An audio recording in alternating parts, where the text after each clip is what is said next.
So I'm 10 years old.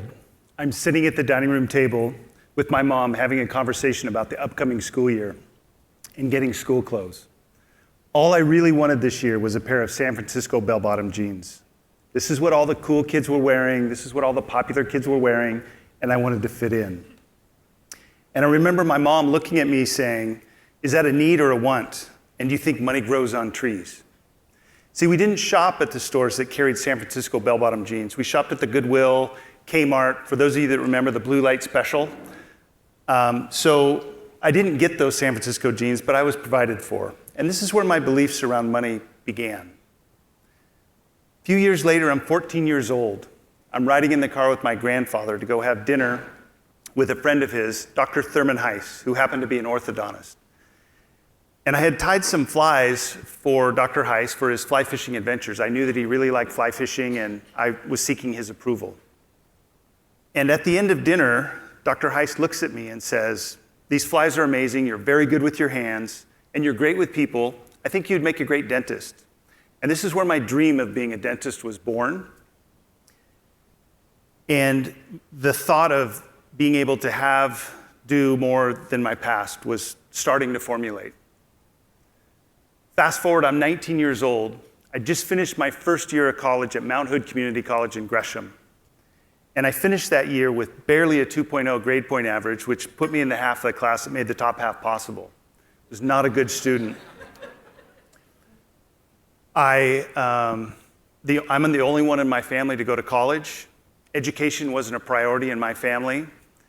And not really knowing what to do next, I thought I would make an appointment at OHSU School of Dentistry and share my dream of being a dentist. So I made an appointment with Nora Cromley.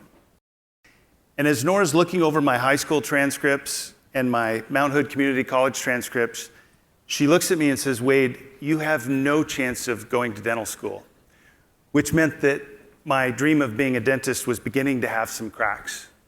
It's a problem. Fast forward, I'm 26 years old. I'm driving in my Chevrolet Sprint. For those of you that don't know what a Chevrolet Sprint is, it's a tiny little cracker box of a car with a 3-cylinder motor in it that barely can get up to freeway speed. And I pull up to the Hillsborough Airport and park next to a fleet of Mercedes-Benz. And on the runway, there's a Gulfstream private jet waiting to take us. I'd been invited this weekend with my best friend at the time and his parents to go to Beverly Hills and go shopping on Rodeo Drive. We were staying at Hotel Bel Air. We were eating at all the finest restaurants that were in Beverly Hills. And I can remember we went to the Palm restaurant and everybody's ordering steak and lobster, and I'm scouring over the menu to find the cheapest thing on the menu to order because I have no money and I felt guilty about it. The next day, on Rodeo Drive, we go into the Armani store, Giorgio Armani. My best friend's father holds up a 3-piece Armani suit and says, "Wayde, you should try this on." Of course, I declined. "Thank you, Jerry, but I really can't afford anything in here." And he insisted, so I went and tried the suit on. The suit was beautiful. It was made of silk and linen and wool. It had everything in it, Italian design, beautiful. I come out, show it to Jerry. Of course, he says, "Wayde, that looks amazing. You should get it." Once again, I said, "Thank you, Jerry, but I really can't afford this." He insisted and actually ended up buying me that suit. I got the suit fitted. He ended up buying it for me. That suit at the time was $5,000, over 30 years ago. That cost more than my car that I drove to the Hillsborough Airport in. And that's the same suit that I wore to my dental school graduation. So I went from San Francisco bell-bottom jeans, not being able to have them, to an Italian design suit that was amazing. And this is where my beliefs around money began to shift again. Maybe money did grow on trees. I don't know. Maybe it's okay to want things and not need it. Fast forward, I'm 45 years old. I'm in my dental practice, and I have a patient come in to see me who has a broken upper second molar, which is a tooth on the top all the way in the back. In addition to this, she has some back troubles, which means she can't lean all the way flat, which then means I have to do dentistry standing up on my head, twisted around. About halfway through the procedure, I feel a sharp, excruciating pain in my neck, and it begins to radiate down my right arm. The pain got so severe that I couldn't finish the procedure, and I had to have my dental partner finish the procedure. That's the last procedure that I did in dentistry, the last day I did dentistry. My arm got so numb, I couldn't do a push-up, I couldn't shoot a free throw. This was a very, very scary time for me. Probably the scariest was my income went from $30,000 a month to zero overnight. My beliefs began to shift again. My beliefs around, am I a failure? Am I cursed? Things felt like they were happening to me. Things felt like they were in the way. I felt like I was stuck, like I really couldn't move forward and get going, anything going. 2.5 years later, I sell one piece of real estate that I developed, a self-storage property, for more money than I made doing dentistry for 20 years. So you can do the math, $30,000 a month for 20 years. This was a light bulb moment for me. And my belief shifted again. My belief around being cursed switched to being blessed. My belief around things in the way and happening to me shifted to things happening for me and on the way. Because see, if I was still doing dentistry, I wouldn't have been able to put all my time and energy into shifting my career to real estate development, specifically self-storage. So today, we've developed over $90 million in real estate. And I say that not to impress anybody, because that's not what this is about at all. EO is not about that.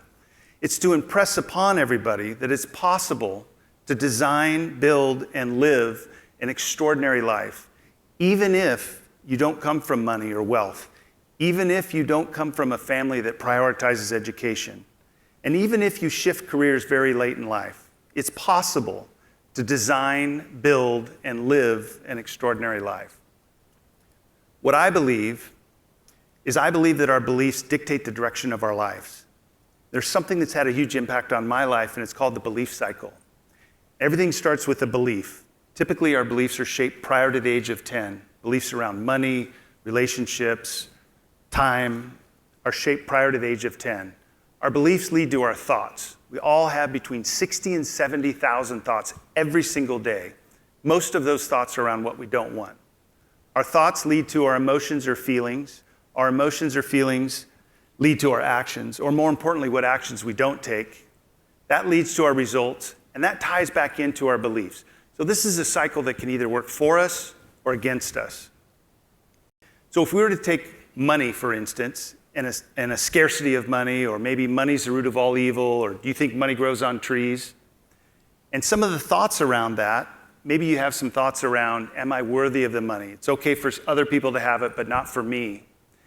And then if you go down to your feelings or emotions, maybe you have some feelings around worry, doubt, maybe fear, maybe even anxiety, or God forbid, depression. So if you're in an emotional state of fear or worry, chances are you're not going to take any action. If you don't take any action, you're not going to get results, and that's going to tie back into your beliefs. So this, and substantiate the belief of scarcity around money. So this cycle can either work for us or against us. I have so many people to be grateful for on this journey to get me here. My family's here, the amazing team at Storit's here to support me.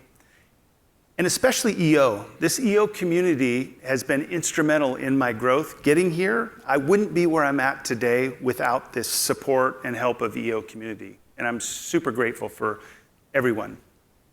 And I would like to ask everyone, what do you believe in? What are your beliefs? And if the direction of your life isn't going in the direction that you would like, I would encourage you to look at your beliefs and the belief cycle. That starts with the belief, leads to your thoughts, leads to your emotions or feelings, leads to your actions, leads to your results, and then ties back into your beliefs. That cycle. Thank you very much. I appreciate you all.